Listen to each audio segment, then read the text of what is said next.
Hai, aku Fani. Hari ini kita akan bahas tentang Akashic Record. Belakangan ini pasti lebih sering dengar, terutama bagi yang udah rajin kali belajar spiritual, pasti sering banget dengar tentang apa itu Akashic Record. Tapi sebelum aku mendalami, aku akan bahas dari sisi ilmiah, dari sisi sains dulu, kemudian aku baru akan bahas tentang spiritual, dan tentunya nggak akan ada di video ini, itu akan aku buat di next video lah ya. Akashic Record yang akan kita bahas hari ini, itu juga dikenal sebagai catatan Akashi, atau catatan Akasha, apapun boleh. Sejak awal penciptaan alam semesta ini hingga akhir nanti, semua informasi di dalamnya disebut sebagai Akashic Record.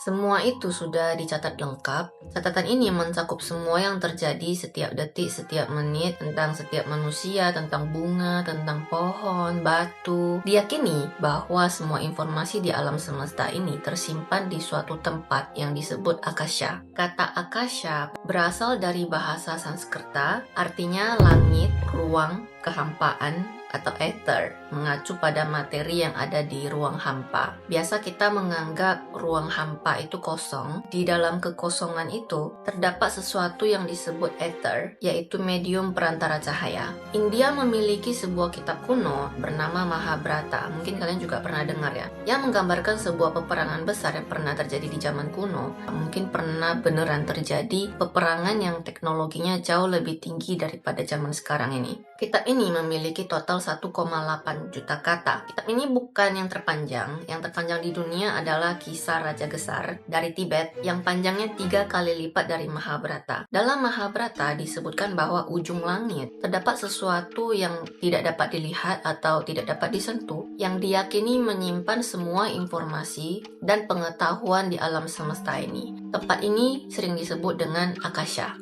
Dalam kitab ini disebutkan bahwa hanya para dewa yang dapat melihat isinya. So, mereka memiliki pengetahuan yang melampaui manusia. Tapi perlu dicatat bahwa dalam kitab Mahabharata, istilah Akashic Record sendiri itu nggak pernah disebutkan secara langsung ya. Jadi dari mana sih istilah Akashic Record ini berasal? Pertama kali muncul di tahun 1883 dalam sebuah buku yang ditulis oleh seorang penulis sekaligus teosof asal Inggris bernama Alfred Percy Sinnett. Dia adalah seorang teosof yang juga aktif di Theosophical Society. Dia mencatat bahwa ada beberapa orang di dalam asosiasi tersebut mengklaim dapat mengakses informasi dalam sumber Akashic ini. Mereka melihat berbagai macam hal. Kesamaan di antara mereka adalah kesan bahwa informasi yang mereka terima itu berasal dari satu tempat yang sama sumbernya. Tapi sumber informasi itu begitu luas, jadi tiap orang hanya mampu mengakses sebagian kecil-kecilnya aja, dikit-dikit gitu dari total informasi tersebut. Theosophical Society ini adalah organisasi yang mencoba menjelaskan konsep-konsep spiritual dan agama menggunakan konsep sains. Mereka mempelajari berbagai agama besar di dunia dengan tujuan menemukan akar dari semua agama tersebut. Sebenarnya mereka ini lagi nyembah siapa sih? Apa sebenarnya menjadi inti kepercayaan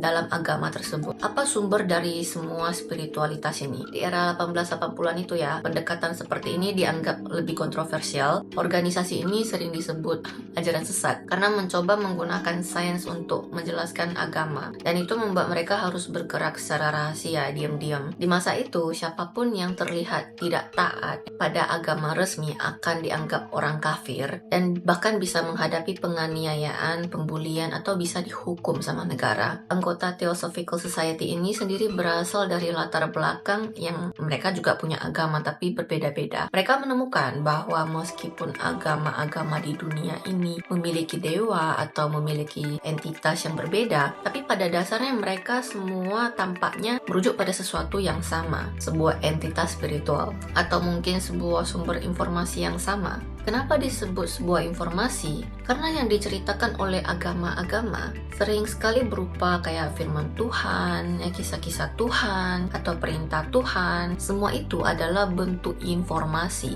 Gak ada yang pernah benar-benar lihat apakah Tuhan itu ada secara fisik ya. Sebaliknya, para pendiri agama ini seringkali disebut telah menerima informasi atau berinteraksi dengan informasi di luar dari mereka. Sebagai contoh ya, kayak Musa dalam tradisi Yahudi Kristen, dia menerima 10 perintah langsung dari Tuhan. Setelah itu dia menjadi seorang nabi dan memimpin agama. Dalam Islam, Muhammad mendapatkan wahyu dari malaikat Jibril, atau kalau dalam Kristen itu disebut Archangel Gabriel, dan ini menjadi dasar agama Islam. Di dalam agama Buddha, Siddhartha Gautama yang disebut Sang Buddha mencapai pencerahan melalui meditasi mendalam. Theosophical Society ini menyimpulkan bahwa sumber eksternal ini mungkin adalah Akashic Record. Mereka percaya bahwa hanya sedikit orang karena alasan tertentu ya, tak melalui pencerahan kah, keajaiban kah, atau cara lain, mampu mengakses informasi dari Akashic Record ini. Orang-orang ini kemudian akan disebut sebagai utusan Tuhan ya, biasa kalau kita dengar, atau anak Tuhan, atau nabi. Mereka menjadi pemimpin spiritual karena mereka juga punya kemampuan untuk mengakses dan menyampaikan informasi dari sumber ini. Tapi informasi yang mereka terima bukanlah hasil imajinasi atau dari dalam diri mereka sendiri ya, tapi sesuatu yang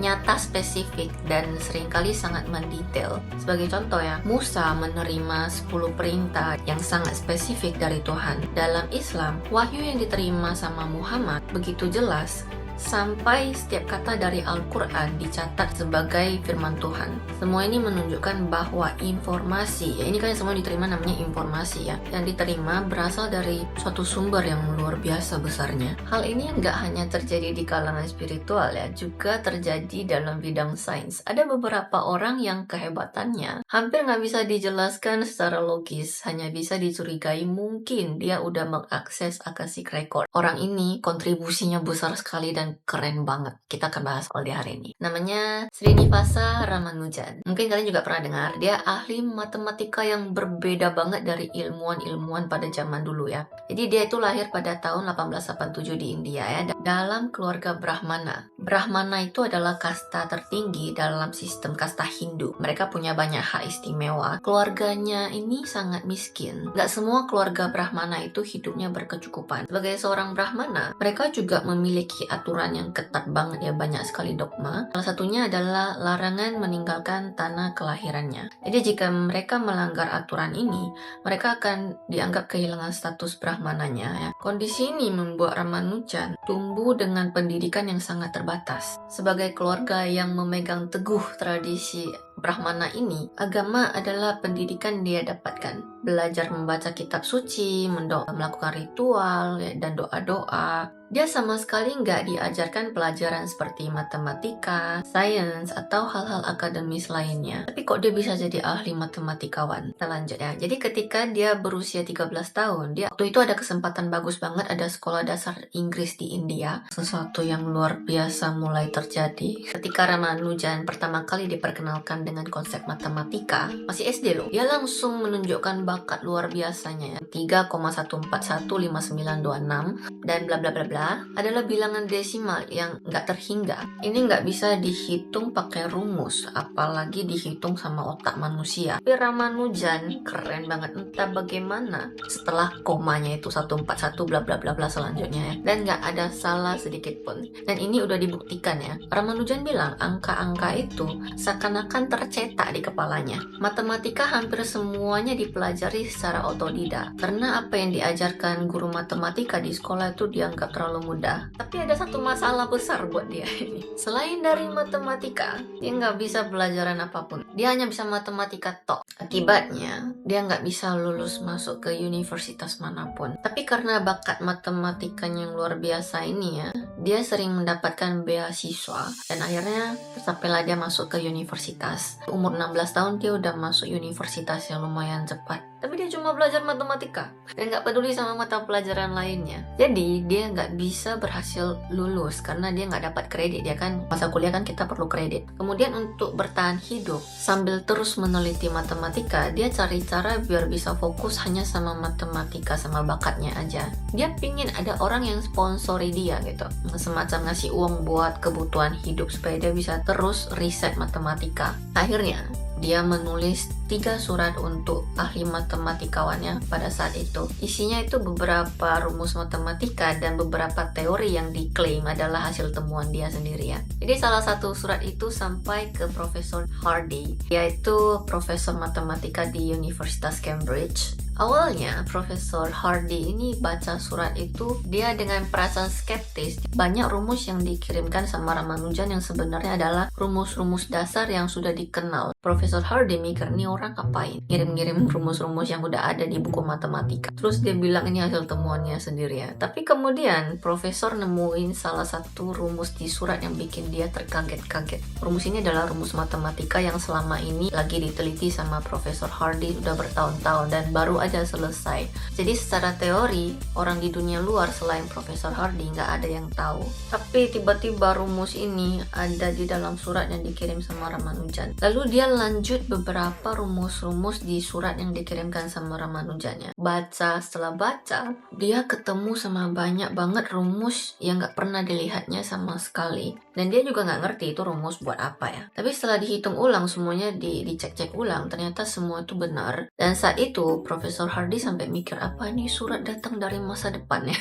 Jadi akhirnya Profesor Hardy, dia memutuskan untuk membawa Ramanujan ke Inggris dengan sistem calling visa. Ketika Ramanujan tiba di Cambridge, Hardy langsung nanya, gimana kamu tahu rumus-rumus ini? Gimana kamu membuktikan isi rumus-rumus ini? Tapi Ramanujan ya kan, dia malah bingung nanya balik, apa tuh pembuktian? Dan di saat itulah Hardy baru sadar kalau Ramanujan dia nggak pernah benar-benar sekolah ya, karena dari dulu dia itu kan mate terus ya kan. Jadi dia nggak ngerti kalau dalam matematika setiap rumus itu harus ada proses pembuktiannya baru dikatakan valid. Dia nggak tahu cara membuktikan. Dia cuma tahu jawaban begitu aja. Jadi kalau istilahnya kita waktu ujian matematika kita langsung tulis jawabannya 0, kita tulis jawabannya 13, tapi nggak ada kayak mana cara dapatnya, ya berarti nggak valid. Dan Hardy nanya lagi nih, kamu nggak bisa buktikan, gimana kamu tahu rumus-rumus ini? Jadi Ramanujan jawab, jadi rumus ini hanya muncul aja di kepala aku hanya mencatatnya aja. Hardy akhirnya menyadari ya, oh ini kayaknya karunia dari Tuhan. Jadi dia bilang, mulai sekarang setiap kali ada rumus yang muncul di kepalamu, kamu kasih tahu aku yang akan membuktikannya. Dari situlah mereka menjadi sebuah tim ya. Jadi Ramanujan mikirin rumus, si profesor dia mikirin cara pembuktiannya. Waktu baru-baru jalan ya kan tim ini, lumayan efektif ya. Tapi lama-kelamaan Hardy mulai sadar ada yang aneh. Tiap hari Ramanujan kasih dia 6 rumus matematika. Jadi Hardy udah mulai bingung, kok banyak kali kan? Kok bisa kamu bangun tidur langsung punya 6 rumus di kepalamu? Ramanujan jawab ya, setiap malam saat aku bermimpi ada seorang dewi ya dari India ya bernama Namagiri ya, dewi kemakmuran dan dewi keberuntungan. Dia muncul di hadapanku, lalu dia menjulurkan lidahnya dan rumus-rumus matematika itu tertulis di lidahnya. Jadi Ramanujan dia langsung dicatat sama dia. Dia bilang kadang rumus yang di lidahnya itu ada 1, kadang 2, kadang 6, kadang 5. Jadi Ramanujan dia hanya hidup selama 4 tahun ya di Cambridge. Dia datang ke Inggris pada saat umurnya 28 tahun dan dia di usia 32 dia meninggal dunia. Dia tinggal di laboratorium Hardy. Jadi profesor yang membiayai semua kebutuhan hidupnya ya. Tapi karena Ramanujan adalah seorang Brahmana, dia hanya makan sayur-sayuran vegetarian ya, tanpa daging, telur atau susu. Jadi dia mengalami malnutrisi parah ya. Dan saat itu Inggris sedang dilanda krisis sayur-sayuran karena akibat Perang Dunia Pertama ya tahun 1916. Di daging, telur, susu itu sebenarnya ada, cuma sayur-sayuran nggak ada. Jadi nggak ada yang bisa dimakan sama Ramanujan saat itu. Sampai akhirnya dia terserang TBC dan meninggal dunia ya karena malnutrisi. Waktu Ramanujan dirawat di rumah sakit, jadi dalam perjalanan dia ke rumah sakit, Profesor Hardy dia naik taksi. Yang sampai ke rumah sakit dia bilang sama Ramanujan, taksi yang aku naiki tadi punya nomor plat 1729, itu angka yang sangat membosankan. Maksudnya gimana? Jadi para matematikawan itu biasanya punya kebiasaan kayak gitu ya. Setiap kali mereka melihat angka-angka, mereka akan langsung punya reaksi untuk mengidentifikasi angka itu punya arti tertentu atau enggak. Kalau mereka nampak angka yang menarik, maka mereka akan anggap hari itu adalah hari keberuntungan ya, nasib baik hari ini. Sama dengan kita, kalau biasa kita nampak angel number, seneng gitu. Jadi Hardy hari itu dia nampak 1729, dia merasa angka itu nggak ada artinya dan bilang ke Ramanujan gini, hari ini kurang beruntung. Ramanujan bilang gini, Profesor, bagaimana mungkin itu adalah angka yang membosankan? Itu adalah angka terkecil yang bisa diekspresikan Ramanujan sebagai jumlah dua bilangan kubik dalam dua cara yang berbeda, dan dari situ angka ini disebut dengan angka taksia. Sampai sekarang, meskipun teknologi komputer udah maju banget, hanya ada 6 angka taksi yang ditemukan. 5 darinya udah terbukti benar, tapi yang keenam, meskipun sudah 99% diyakini benar, belum bisa dibuktikan sepenuhnya, jadi dinyatakan belum valid ya. Jadi Profesor Hardy sendiri bilang ya, kontribusi terbesarku dalam bidang matematika adalah menemukan Ramanujan dalam hidupku, my first love. Jadi dalam hidupnya yang cuma sampai 32 tahun, Ramanujan sudah berhasil menemukan 3.900 rumus matematika.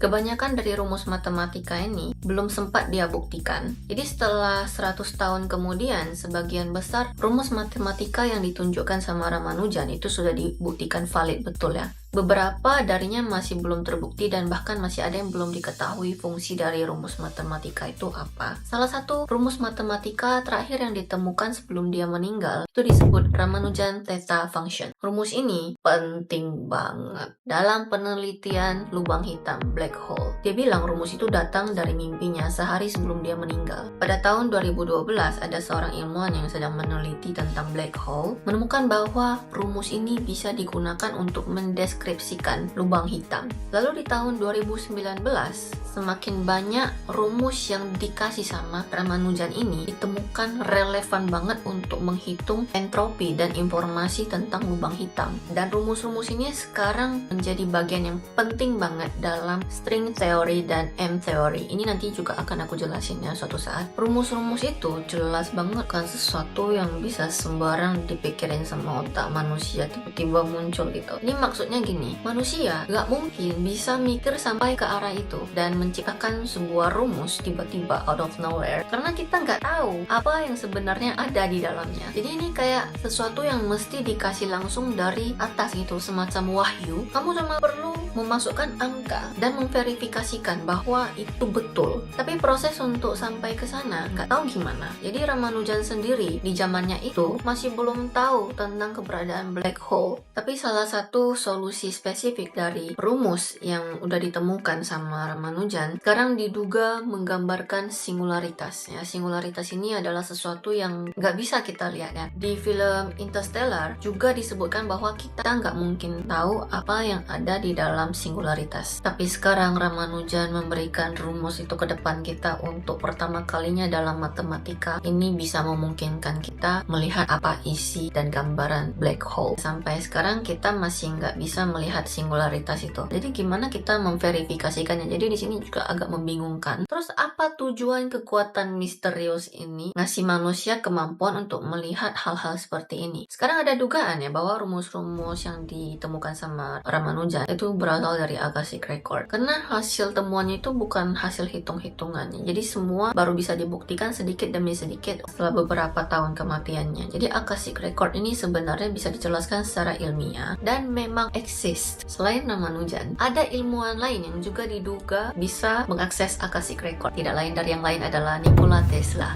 Tesla juga kayak Ramanujan, semua desainnya diselesaikan di kepalanya. Semua hasil desain dari Nikola Tesla itu nggak ada blueprintnya, nggak ada catatan proses pembuktiannya. Dia sama kayak Ramanujan ya. Desain-desain Nikola Tesla itu nggak mungkin bisa di copy paste ya. Ramanujan, dia miskin banget. Dia hanya punya 3 buku catatan dan semua rumus-rumus yang dia temukan itu ditulis di 3 buku catatan ini. Jadi kalau misalnya ada buku keempat, mungkin banyak kali. Kayak kemampuan begini nih, ini nggak mungkin bisa di copy paste sama orang lain ya, karena rumus-rumus itu tetap nggak bisa dibuktikan. Jadi misalnya kalau kamu nggak meneliti black hole, kamu mungkin nggak akan tahu rumus itu buat apa. Jadi sebenarnya Nikola Tesla dia juga pernah bilang sesuatu yang sangat terkenal dan kalian juga mungkin pasti pernah dengar ya. Dalam autobiografinya kelihatannya dia memang bisa mengakses Akashic Record ya. Di catatannya dia pernah bilang gini, otakku hanyalah sebuah alat untuk menerima. Di alam semesta ini ada sebuah inti tempat aku mendapatkan pengetahuan, kekuatan, dan inspirasi. Aku belum sepenuhnya memahami rahasia inti ini, tapi aku tahu dia ada. Yang bahkan dia pernah nyebutin angka 369 ya. Kayak yang belajar manifestasi pasti pernah dengar. Nikola Tesla bilang kalau kamu memahami rahasia 369, kamu akan memahami rahasia alam semesta ini. Jadi sekarang banyak banget orang yang curiga kalau inti dalam alam semesta ini yang dia maksud itu adalah Akashic Record. Einstein juga dia punya cerita yang mirip-mirip ya. Rumus yang paling terkenal dari Albert Einstein ini adalah rumus relativitas yang menjelaskan bahwa energi dan massa itu bisa saling dikonversi. Rumus relativitas sebenarnya datang dari sebuah mimpi. Satu hari itu dia lagi tidur siang, dia lagi mimpi dia mengejar cahaya. Dia melihat bagaimana cahaya berhenti. Lalu di situ dia mendapatkan ide tentang relativitas. Misalnya konsep tentang kecepatan cahaya yang tidak berubah. Einstein juga nggak punya proses untuk pembuktiannya. Itu muncul gitu aja di kepalanya. Selain tiga ilmuwan tadi ya, Ramanujan, Tesla, dan Einstein, ada juga orang-orang biasa yang tiba-tiba punya kemampuan khusus dalam mereka mengalami kecelakaan misalnya, atau penyakit tertentu ya. Misalnya ada yang mendadak jago bahasa Perancis ya, atau tiba-tiba bisa melukis, atau tiba-tiba bisa main piano gitu. Padahal sebelumnya mereka nggak pernah nyentuh kemampuan itu sama sekali. Jadi hal-hal eksternal mungkin akan mempengaruhi otak. Otak tiba-tiba aja bisa mengakses Akashic Record. Tapi meskipun bisa mengakses Akashic Record, itu nggak selalu membawa dampak yang baik buat orang tersebut yang bisa mengaksesnya. Jadi secara teori, hal itu bisa menghasilkan sesuatu yang bermanfaat buat dunia, tapi nggak selalu punya arti besar buat dirinya sendiri ya. Jadi kayak orang-orang tadi itu contohnya. Kayak Ramanujan tadi ya, yang akhirnya meninggal karena kelaparan. Kalau memang Akashic Record itu seperti database raksasa mencatat seluruh detail alam semesta, takdir, dan kehidupan seseorang, mungkin aja orang seperti Ramanujan itu bisa melihat bagaimana dia akan meninggal. Ada seorang ahli fisika kuantum. Menurut dia, suatu saat manusia meninggal, pikiran dan kesadarannya mereka akan kembali ke suatu tempat yang namanya medan titik nol sebagai sebuah informasi. Ibarat kayak ngumpulin tugas ke sumber energi. Pandangan ini mirip dengan gagasan tentang kesadaran kolektif dalam tradisi spiritual ya. Dengan teori medan titik nol aja itu mencoba menjelaskan berbagai fenomena lainnya. Ini bisa dijadikan sebagai salah satu penjelasan untuk fenomena seperti kemampuan psikis ya, atau telepati, dan kemampuan untuk memprediksi masa depan. Teorinya, setiap orang sebenarnya memiliki kemampuan untuk mengakses Akashic Record. Jadi sekarang pertanyaannya, adakah teori yang bisa mendukung keberadaan tentang Akashic Record ini? Karena kan Akashic Record yang kita kira spiritual dong ya. No. Kalau hanya fenomena-fenomena tadi masih belum cukup, itu baru gejala yang kelihatan. Kalau ada orang yang mengakses Akashic Record, bagaimana kita membuktikannya secara ilmiah? Sebenarnya dari sudut pandang teori sains, catatan ini pasti ada. Ada hukum yang dikenal sebagai Murphy's Law. Kalian pasti pernah dengar juga ya. Ini juga nanti akan aku bahas. Murphy's Law ini bilang jika suatu kejadian memiliki kemungkinan hasil yang baik dan buruk, maka kemungkinan buruk atau baik itu pasti akan terjadi ya. Tapi jangan salah paham dulu, ini bukan artinya hasil buruknya selalu terjadi. Tapi jika hal ini memiliki dua hasil kemungkinan yang kemungkinan terjadi, maka keduanya akan terjadi secara bersamaan. Itu Murphy's Law. Tapi kita hanya bisa melihat salah satunya, entah baiknya doang atau buruknya doang ya. Hasil lainnya mungkin terjadi di parallel universe yang nggak bisa kita lihat. Jadi secara teori itu kemungkinan udah ada ya, dan udah tercatat. Dan disinilah hubungannya dengan Akashic Record mulai masuk akal. Kenapa kita nggak bisa lihat hal yang baik aja atau hal yang buruk aja? Soalnya kan sisanya satu lagi kan terjadi di parallel universe ya. Jadi misal kalau di dunia ini kita nggak bisa lihat hasil baik, jadi berarti di parallel universe kejadian sebaliknya itu terjadi ya. Dan sebenarnya keduanya ini terjadi secara bersamaan. Tapi di sini Murphy's Law itu punya satu premis penting ya, bahwa informasi itu nggak pernah hilang. Kemungkinan baik dan buruk itu ada sebagai informasi, itu tetap ada dan nggak akan hilang. Artinya pasti terjadi. Kalau kita nggak bisa lihat sesuatu terjadi di dunia ini, yang mungkin itu udah terjadi di parallel universe. Kenapa informasi tidak bisa hilang? Untuk membuktikan semua-muanya ya di dunia sains, itu membutuhkan sebab akibat. Kalau enggak, itu nggak akan valid. Jadi semua dasar ilmu pengetahuan itu sebab dan akibat. Ada sebab, pasti ada akibat. Dari akibat, kita juga bisa balik ke sebab. Kalau hukum sebab akibat itu benar, berarti segala sesuatu yang terjadi sekarang bisa ditelusuri dari sebabnya. Betul ya? Jadi dari semua kondisi sekarang sebenarnya sudah ditentukan dari awal mula terjadinya Big Bang. Ini mirip sama gagasan Laplace ya. Kalau kita bisa menarik kembali semua keadaan sekarang ke momen Big Bang, itu berarti dari momen Big Bang sampai sekarang nggak ada informasi, satupun informasi yang hilang. Kita bisa menghitung kembali ke 1 juta tahun yang lalu, 1 tahun yang lalu, ke 1000 tahun yang lalu, semuanya bisa dilacak. Sama juga dengan masa depan. Semua informasi di masa depan sudah pasti. Karena waktu Big Bang, semua informasi tentang sekarang, nanti, selamanya sudah ditentukan. Informasi ini karena nggak bisa hilang ya, pasti ada ya kan, dia membutuhkan sebuah media untuk menyimpannya. Jadi ibarat kita punya file, kita perlu simpan file ini, memori ya kan, dan di semesta ini media itu adalah Akashic Record. Berdasarkan hukum sebab akibat, Akashic Record ini pasti ada karena informasi nggak bisa hilang. Jadi kalau kamu pakai pendekatan ilmiah, Akashic Record itu bisa dijelaskan dan dibuktikan secara logis. Informasi yang ada di Akashic Record itu nggak punya konsep waktu. Semuanya ada dan terjadi pada saat yang bersamaan. Karena dia mencakup semua informasi masa lalu, masa kini, dan masa depan. Happens in the now. Nah, pertanyaan pentingnya adalah bagaimana cara mengakses Akashic Record? Dari contoh-contoh yang kita bahas tadi, kita bisa sedikit-sedikit menangkap beberapa cara yang mungkin bisa membantu kita mencapai Akashic Record ya. Salah satunya mimpi. Tapi bukan sembarang tidur ya, tidurnya harus beneran mimpi. Ada kemungkinan kita sebenarnya udah mengakses Akashic Record sebenarnya selama ini. Kita nggak ingat waktu kita bangun tidur. Jadi pernah nggak sih kamu mimpi tentang suatu tempat atau suatu kejadian yang terasa nyata banget, kayak deja vu gitu contoh. Ini bisa jadi berasal dari Akashic Record. Tapi sayangnya kita sering banget lupa detail mimpi kita waktu kita bangun tidur. Terutama kalau isinya berupa angka atau simbol. Yang menariknya nih, Akashic Record dia nggak cuma mencatat informasi dunia kita sekarang, tapi dia juga menyimpan semua informasi parallel universe. Jadi tiap kali kita membuat suatu keputusan itu kan menghasilkan berbagai macam kemungkinan, dan kemungkinan itu tersimpan di Akashic Record. Jadi kalau kita bisa mengaksesnya, kita bisa melihat banyak hal-hal yang mungkin nggak sesuai sama kenyataan kita sekarang ini. Ada kemungkinan Ramanujan nggak sepenuhnya bawaan dari lahir. Mungkin Brahmana sendiri punya metode khusus bisa langsung terkoneksi dengan Akashic Record. Jadi pula konsep Akashic Record ini kan asal muasalnya dari India juga. Einstein bilang dia idenya datang dari mimpi ya. Siddhartha Gautama, si Buddha, dia dianggap mencapai pencerahan melalui meditasi, yang juga bisa jadi salah satu cara untuk mengakses Akashic Record ya, meditasi. Kenapa pencerahan itu adalah salah satu metodenya juga? Karena saat kita tercerahkan, cakra kita ini semuanya terhubung dan terkoneksi dengan semesta.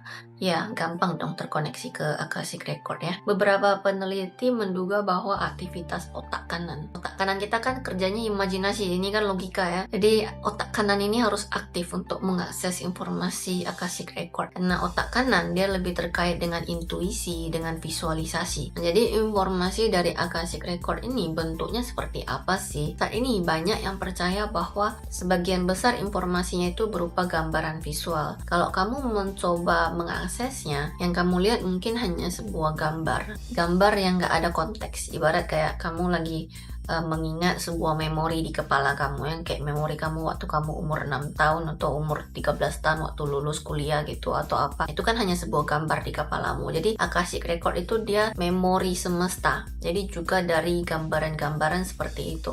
Karena isinya berupa visual, maka yang bekerja adalah otak kanan. Kamu nggak bisa pakai otak kiri, nah otak kiri akan membacanya dengan logika.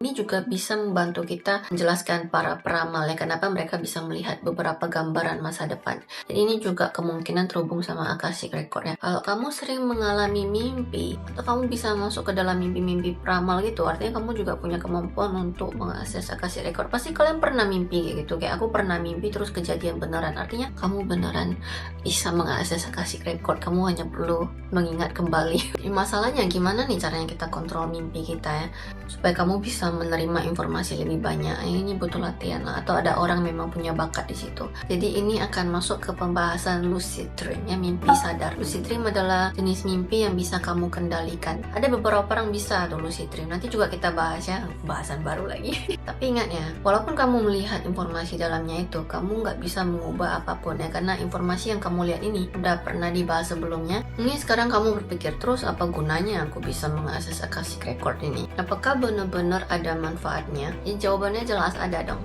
dan manfaatnya besar banget ya. Soalnya kamu bisa melihat masa depannya. Jadi topik terbesar yang terkait dengan pembahasan hari ini adalah Law of Attraction.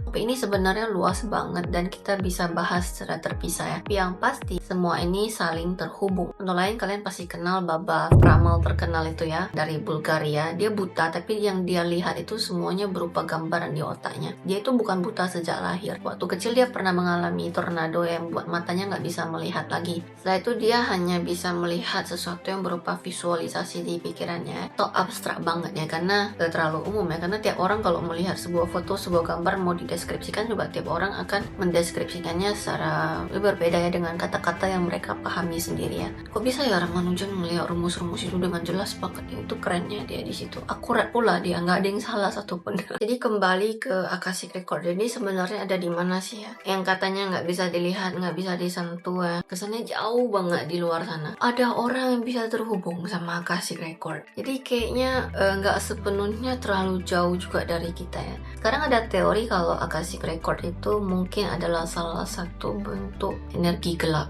Kita udah tahu bahwa 95% dari alam semesta ini isinya itu dari sesuatu yang nggak bisa kita deteksi ya, materi gelap dan energi gelap. Jadi ada dugaannya bahwa Akashic Record ini adalah data set raksasa yang mungkin tersimpan dalam energi gelap. Jadi meskipun kita nggak bisa lihat, dia ada di sekitar kita, karena sekitar kita ini juga salah satu energi gelap ya. Ada di mana-mana berarti. Itu sebabnya mungkin kenapa kita ada orang yang bisa terhubung dengan Akashic Record kapan aja dia mau, karena informasi yang tersimpan di Akashic Record itu begitu besar dan terus bertambah. Ada teori kalau ini juga salah satu penyebab yang bikin alam semesta ini terus berkembang, dan mirip sama dunia informasi kita sekarang ya, yang pertumbuhannya makin cepat, jadi informasi makin bertambah. Jadi ada teori lain juga yang bilang kalau Akashic Record itu ada di luar alam semesta. Ini mirip dengan apa yang disebut sama Mahabharata, menyebutkannya bahwa dia itu ada di ujung langit. Kalau alam semesta ini bentuknya seperti bola, maka Akashic Record itu mungkin ada di lapisan luar semacam kulit dari bola ini, karena ini ada hubungannya dengan black hole. Ketika materi masuk ke dalam black hole akan melewati event horizon yang semacam ada lapisan terluar black hole. Materi yang masuk nggak akan bisa keluar lagi, tapi informasi bisa tinggal. Informasi itu nggak bisa masuk ke dalam black hole, dia hanya akan ada tetap di luar lapisan terluar black hole. Dan informasi itu nggak akan hilang, menyebutkan bahwa semua informasi di alam semesta tersimpan di lapisan luar semesta. Kalau benar begitu, berarti alam semesta ini kayak black hole raksasa. Kita hidup di dalam black hole, dan dalam black hole itu ada alam semesta lain. Kita nggak pernah bisa masuk ke black hole, tapi kalau kita masuk, mungkin dalamnya ada dunia lain ya, sama kayak ada manusia, mungkin ada hewan lah, mungkin ada apa gitu, makhluk hidup lainnya. Tapi begitu kita masuk, semua informasi kita akan hilang, akan ketinggalan gitu ya. Itulah kenapa antar alam semesta itu nggak bisa saling berkunjung ya. Terus black hole universe dan parallel universe itu beda ya. Black hole universe itu semesta lain, sedangkan parallel universe itu ada di sekitar kita, banyak banget jumlahnya. Kenapa parallel universe itu pasti ada? Karena ini udah bisa dibuktikan juga secara ilmiah. Contohnya di double slit experiment ada penjelasan aku kuantum fisik, kalian boleh nonton juga di situ. Di eksperimen ini terlihat ya kalau ada pengaruh dari universe lain. Kalau soal black hole universe kita nggak akan bisa masuk ya, karena Ramanujan memberikan kita rumus-rumus itu bisa membantu kita untuk menghitung ya kayak mana bentuk di dalamnya. Sekarang dengan superkomputer kita bahkan mungkin bisa buat simulasi pembentukan alam semesta. Kalau memang semua informasi di alam semesta benar-benar tersimpan, ini malah akan memperkuat teori bahwa kalau dunia ini sebenarnya adalah simulasi. Bisa dijelaskan dengan sains. Tapi pada akhirnya yang paling penting bahwa bukan bentuk dunia, tapi informasi yang ada di dalamnya. Penyemangat ya penjelasan hari ini, dan membawa kita ke banyak pencerahan-pencerahan lainnya. Semoga penjelasan hari ini tuh bisa membantu membuka wawasan kita kembali bahwa dunia ini sebenarnya menyimpan berjuta banyak macam kemungkinan. Penjelasan hari ini juga bisa menjadi inspirasi buat kita semua menghapus limiting belief kita yang sering bilang impossible. No, everything is possible. Buka kembali pikirannya, oke? Hari ini sekian dulu. See you in the next video. Bye-bye.